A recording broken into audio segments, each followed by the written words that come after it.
The alarm rings before the sun rises. For a moment, you do not move. Your eyes are open, but your body feels heavy, as if the night has not truly given you rest. The room is quiet, too quiet, and in that silence, the weight returns. The unfinished work, the unresolved conversation, the quiet disappointment you swallowed yesterday. It is all there, waiting for you before your feet even touch the floor. Have you ever noticed how the morning can feel like a burden instead of a beginning?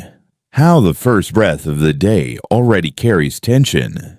You lie there, staring at the ceiling, asking yourself how you will endure another day of smiling politely, of holding back frustration, of pretending you are not tired.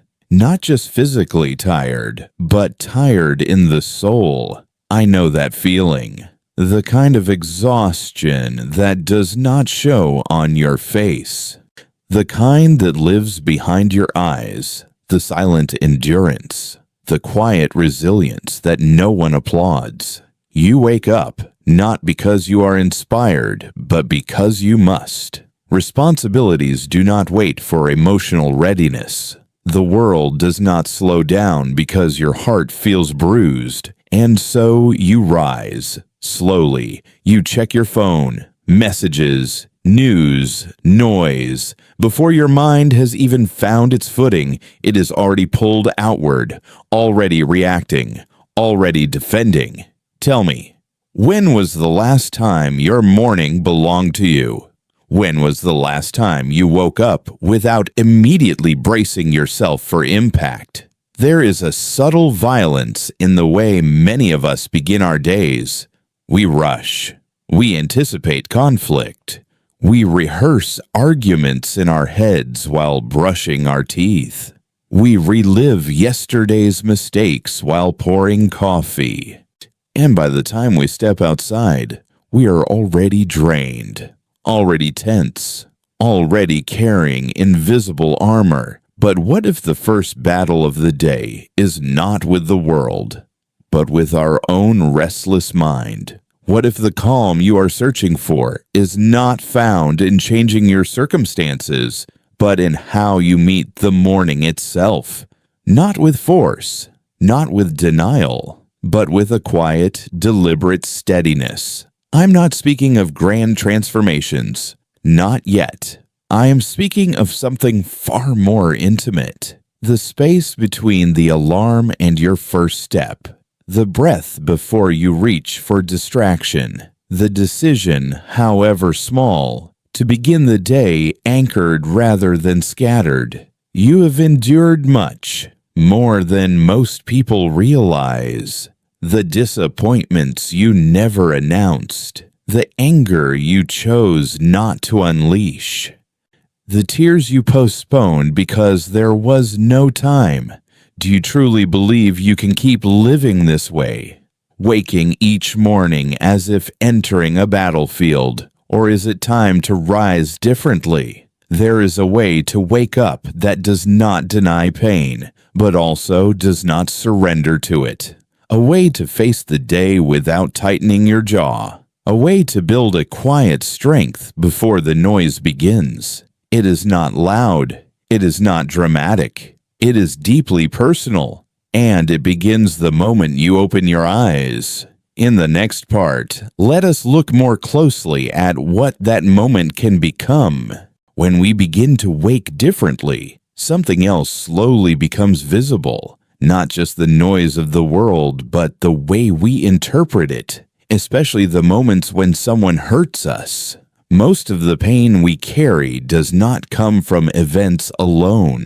It comes from people, a sharp word, a cold silence, a look that feels dismissive. And because we are human, we take it personally. We quietly ask ourselves, why would they treat me this way? Beneath that question is a deeper fear. Is there something wrong with me? But if we pause and look with steadier eyes, another possibility appears. People do not act from our perspective. They act from their own. from their fears, their insecurities, their limited understanding, their unhealed wounds. When someone speaks harshly, it often reflects the turmoil within them. When someone withdraws affection, it may reveal their own confusion or inability to communicate. When someone criticizes excessively, it may expose the standards they use to measure themselves. This does not excuse harmful behavior, it simply explains it. Think about a parent who pressures their child relentlessly. On the surface, it feels like rejection, like nothing is ever enough. But often, that pressure is born from their own anxiety about failure, their own history of scarcity, their own belief that love must be proven through achievement. The child experiences hurt. The parent believes they are protecting. Or consider a friend who suddenly distances themselves without explanation. We assume we have done something wrong. We replay every conversation, yet sometimes that friend is overwhelmed by personal struggles they do not know how to share. Their silence is not a verdict on our worth. It is a sign of their inner conflict. Even in society, when strangers judge quickly or speak with hostility, it often reveals the narrow lens through which they see the world. People respond according to what they believe is true, according to what they have been taught, according to what they fear losing. In the Stoic spirit, we are invited to see this clearly, not to become indifferent, not to become cold, but to recognize that another person's action is a product of their perception. And perception is shaped by countless factors we may never fully understand. If someone insults you, the insult is born in their mind before it reaches your ears. It passes through their beliefs, their biases, their emotional state. By the time it arrives, it already carries the imprint of who they are in that moment. It is not a measurement of your value. It is an expression of their current understanding. This shift in perspective does something subtle but powerful. It creates space. Instead of reacting immediately, we observe. Instead of absorbing every word as truth, we examine it. We ask, is this about me? Or is this about them? There is quiet strength in that question. It does not mean we accept mistreatment. It does not mean we stay where we are harmed, but it frees us from internalizing every wound. It reminds us that we are not defined by someone else's anger, impatience, or ignorance. Still, knowing this is not the same as feeling it. You may understand intellectually that their behavior reflects their inner world. You may see clearly that their criticism is rooted in their own fear, and yet, when the words land, they still sting. When the rejection happens, it still aches. When the misunderstanding repeats, it still leaves a bruise inside. So if their actions are about their perception, if their words are shaped by their own limitations, if their behavior is not a measure of our worth, then why does it still hurt? It hurts, not only because of what was said, it hurts because of what we hoped would be said instead. When someone disappoints us, the pain rarely comes from the surface event alone. Beneath it lies a quiet expectation, a picture we painted in our mind. We expected understanding, we expected loyalty, we expected fairness. And when reality moves in a different direction, something inside us cracks. Expectation is subtle. It does not announce itself. It hides inside phrases like, "they should know me better," or "after everything I did," or "I would never treat them that way." In those sentences, there is an invisible contract, a belief that because we feel deeply, others must respond in kind. But life does not sign our private contracts. We become attached not only to people, but to versions of them. The version who supports us without being asked. The version who never misunderstands. The version who sees our effort and quietly appreciates it. And when the real human being in front of us fails to match that image, the distance between fantasy and reality becomes pain. Attachment is not weakness. It is human. We long to belong. We long to be recognized. There is something very tender about wanting to be seen and valued. When that recognition does not come, it feels like erasure, as if our existence has been reduced, and so the wound is deeper than the words. We suffer because we tie our sense of worth to the response of others. When they withdraw approval, we feel smaller. When they criticize, we doubt ourselves. When they overlook us, we question whether we matter at all. It is not the event alone. It is what the event seems to say about us.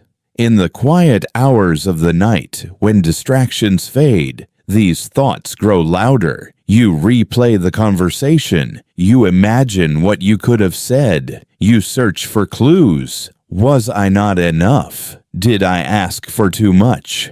Why does this stay in my chest like a weight? The Stoic spirit does not deny this ache. It does not command you to suppress it. There is no virtue in pretending you are untouched. Pain acknowledged is more honest than pain hidden. But there is a difference between feeling an emotion and surrendering authority to it. Emotion rises naturally. It is immediate. It is physical. The tightening in your throat, the heat in your face, the heaviness in your stomach. These are not choices. They are responses.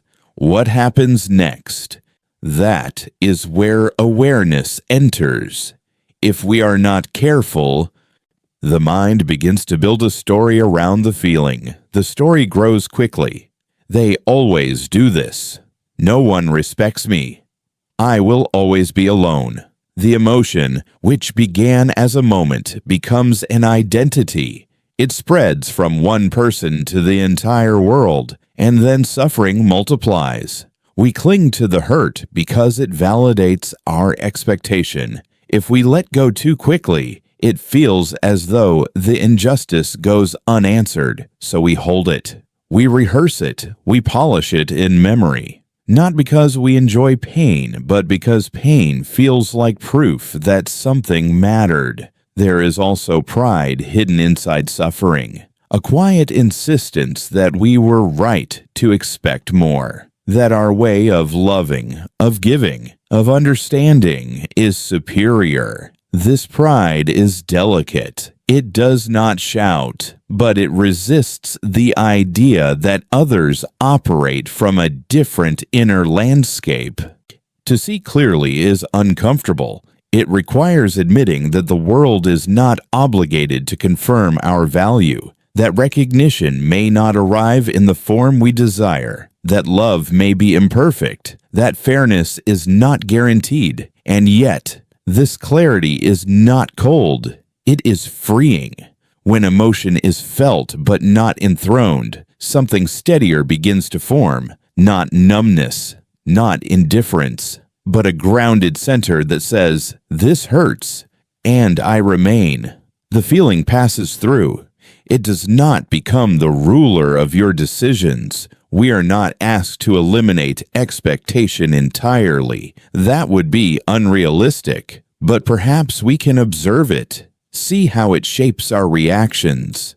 Notice how tightly we hold certain outcomes. Notice how desperately we want to be affirmed. And in that noticing, a small space appears. A space between what happened and who we believe we are because of it. It is in that space that a quieter strength waits, not loud, not dramatic, just present. And maybe, before we learn what to do differently, we must first learn to sit in that silence without turning away. When the mind has seen clearly why it hurts, the next step is quieter than we imagine. It is not a dramatic change. It is practice. Small, steady practice. Imagine this. Someone at work questions your ability in front of others. The room becomes still. You feel the shift in the air. A part of you wants to defend yourself immediately. Another part wants to withdraw. In that brief moment, there are two directions. One moves outward, trying to control how they see you.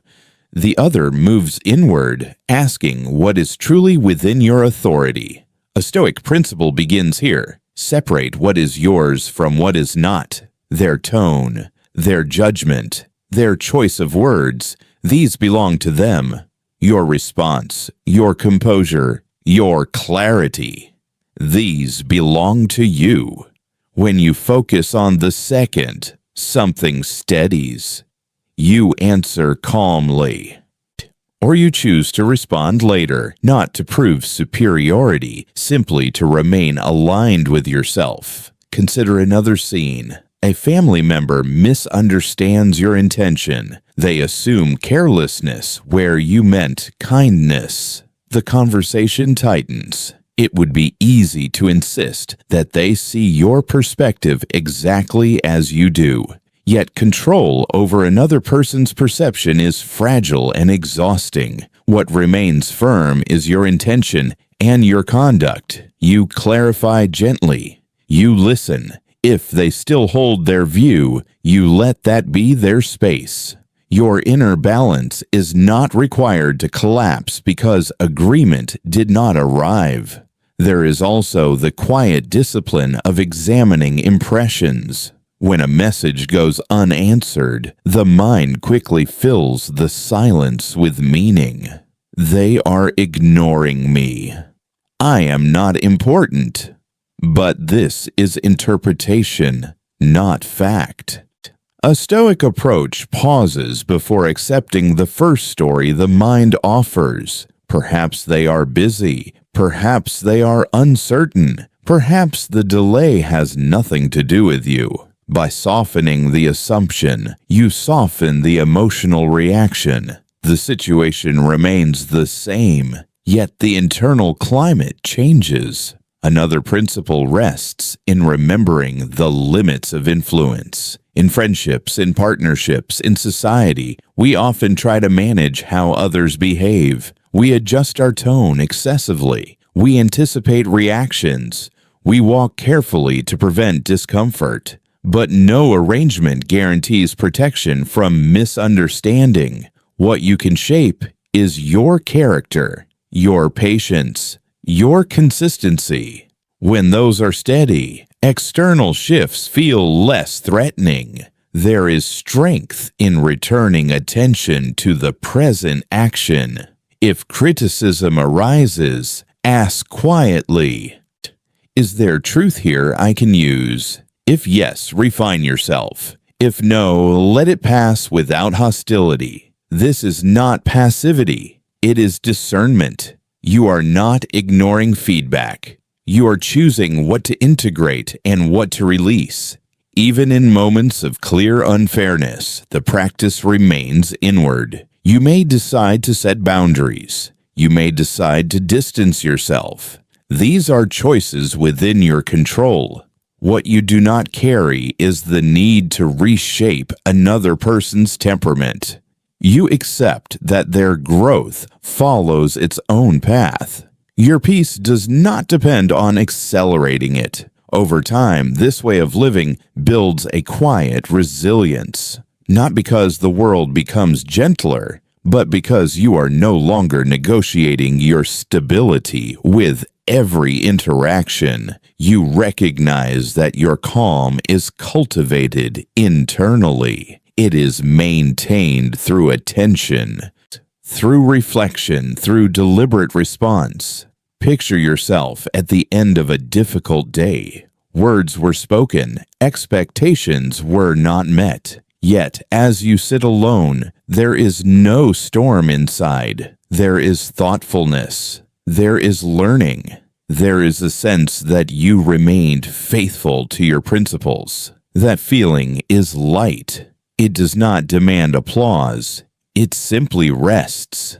To control the inner world is not to dominate it harshly. It is to guide it, to notice emotion without being carried away, to respond without haste, to accept that others act from their own understanding, while you act from yours. And in this steady practice, something soft unfolds. The need to win every exchange fades. The urgency to correct every perception eases. What remains is a grounded presence. You stand in your own space. You let others stand in theirs. There is no tension in that, only room to breathe. There comes a season in life when the desire to win begins to feel heavy. In youth, we measure ourselves by comparison. Who speaks louder? Who proves a point more sharply? Who leaves the conversation with the final word? Victory feels like protection. If I win, I am safe. If I am right, I am superior. If I dominate, I cannot be diminished. But after enough collisions with reality, something changes. You begin to notice that every argument you won left a residue, a tension in the room, a distance in a relationship, a quiet restlessness in your own chest. You were correct, perhaps, but you were not at peace. To win against another person often requires tightening your tone, your posture, your insistence. It demands that someone else stand on the losing side, and even when they concede, there is rarely harmony. There is compliance. There is silence. There is unspoken resistance. A Stoic does not refuse conflict out of weakness, nor does he avoid disagreement out of fear. The difference lies deeper. He understands that defeating another person's argument does not automatically strengthen his own character, that overpowering someone's perspective does not refine his own mind. There is a subtle trap in constant competition. When your focus remains on overcoming others, your inner state becomes dependent on external outcomes. You feel elevated when praised, disturbed when challenged, agitated when misunderstood. Your stability is negotiated with every interaction. But when you no longer need to win, something loosens. Consider a simple exchange. Someone speaks sharply. They misinterpret your intention. The younger self would respond quickly, defending every detail, correcting every assumption. The mature self pauses, not because he lacks words, but because he asks a different question. What am I protecting right now? My truth or my pride? Winning often feeds pride. Peace, however, requires clarity. To win is to stand above another, even if only briefly. To remain inwardly calm is to stand firmly within yourself. The first depends on comparison. The second depends on alignment. There is freedom in realizing that not every challenge requires conquest. Some conversations can end without resolution. Some misunderstandings can remain imperfect. Some opinions about you can exist without being corrected. This does not mean you accept falsehood as truth. It means you are no longer compelled to chase every correction. Your worth does not shrink because someone holds a limited view of you. Their conclusion does not define your direction. The Stoic path values sovereignty of mind over dominance of circumstance. When you preserve your steadiness in a heated moment, you have achieved something far more enduring than verbal victory. You have protected your center, There is a quiet power in walking away from unnecessary battles, not in bitterness, not in defeat, but in discernment. You see that the energy required to overpower another could be better used to refine your own thoughts, to deepen your own understanding, to cultivate your own composure. The world encourages noise. It celebrates spectacle. It rewards those who shout the loudest. Yet beneath that noise, there is another strength, a restrained strength. The strength of someone who does not need applause to confirm his position. When you release the need to win, you are no longer entangled in every contest. Your mood is not held hostage by public opinion. Your peace is not traded for momentary triumph. And something else becomes possible. You begin to experience a lightness, not indifference, but spaciousness. You can listen without preparing a counterattack. You can disagree without hostility. You can accept that others walk according to their own understanding, just as you walk according to yours. Inner freedom does not arrive with a trophy. It arrives quietly when you realize you are no longer fighting for validation. There is dignity in that realization. At the end of the day, when the conversations are over and the noise fades, you sit with yourself. No scoreboard, no audience, only your own conscience. And if it is steady, if it is untroubled, that is a victory no one can take. Life is not a battlefield to be conquered at every step. It is more like a long road stretching forward. Some travelers rush, pushing others aside to move ahead. Others walk with measured pace, aware of the sky above and the ground beneath their feet. The Stoic chooses the second path. He does not stop because he is defeated. He steps aside from unnecessary struggle. He continues forward, lighter than before, leaving behind the dust of old contests.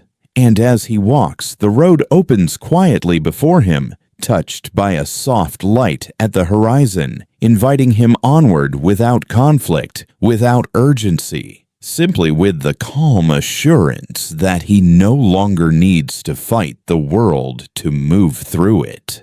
In the end, nothing dramatic changes. The world remains imperfect. People remain human. Mornings still arrive with their quiet weight. And yet, something inside you is no longer the same. You begin to move differently. Not faster, not louder, just steadier. Where there was once urgency, there is now space. Where there was once the need to prove, there is now the willingness to understand. Where there was once reaction, there is now a breath. The Stoic spirit is not a shield made of stone. It is not coldness. It is not distance. It is a soft strength, an inner posture. You still feel disappointment. You still notice injustice. You still care. But you no longer dissolve in every wave. There is a quiet shift in how you see things. When someone speaks harshly, you see a person shaped by their own storms. When plans fall apart, you see the limits of control. When recognition does not come, you see that worth does not vanish with silence. This way of seeing does not remove pain. It changes your relationship with it. You allow emotion to pass through you. You do not build a home inside it. You allow misunderstanding to exist. You do not let it define your shape. You allow the world to be unpredictable. You remain predictable in your character. Slowly, the need to grasp fades.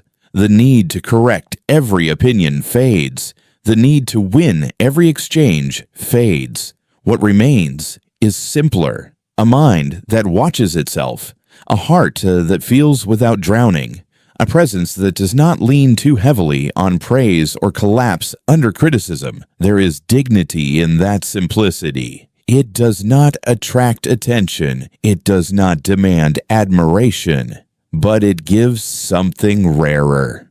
It gives you back to yourself. In quiet moments, you begin to notice the difference. You wake without bracing for battle. You speak without tightening your chest. You walk away without replaying every word. The silence after conflict becomes lighter. The space between thoughts becomes clearer. You are no longer fighting shadows. You are living. Stoicism in its quiet essence is not about perfection. It is about alignment. Your actions with your values. Your reactions with your awareness. Your expectations with reality. When those lines come closer together, the noise softens. You begin to trust your own steadiness, not because life is easy, but because your center is not easily moved. And perhaps that is enough. No grand declaration, no final triumph. Just a person who has learned to stand calmly in the middle of change. The world continues. Voices rise and fall. Opinions shift like wind. You remain, not rigid, not withdrawn, just grounded. At the close of the day, when the lights dim and the noise recedes, you sit with yourself. There is no applause, no verdict. Only a quiet awareness that you did not betray your inner ground. And in that awareness, there is peace. A peace that does not shout. A peace that does not insist. A peace that simply stays. The road ahead is still uncertain. It always will be. But you no longer demand certainty from it. You walk. You pause. You breathe. And somewhere between effort and surrender, between expectation and acceptance, between injury and understanding, you discover something unshakable.